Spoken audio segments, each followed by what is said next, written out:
So what images play is they take that very kind of distant and universal concept of God and make it eminent in our lives. It basically takes a piece of God, a characteristic, an attribute of God, and brings it down to the temporal level.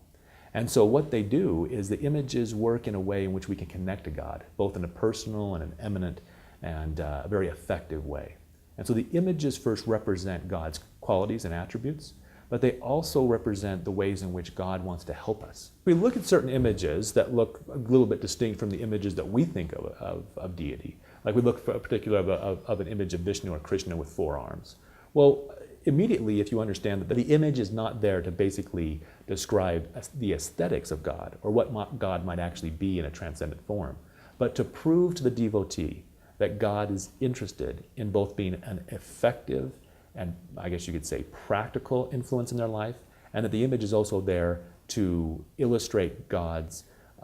power and wisdom and ability, then to see multiple arms or to see,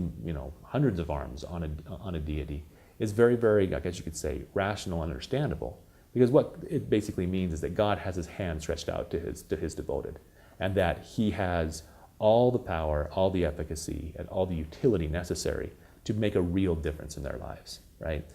We had one student in one of my classes say, well, if God has more arms, there's just more arms to hug you. And I think that's really what some of these images are trying to say, is that God is interested in a relationship with his devotees and interested in having an effective relationship with them, in bringing them some of the even most practical benefits they may need in their lives.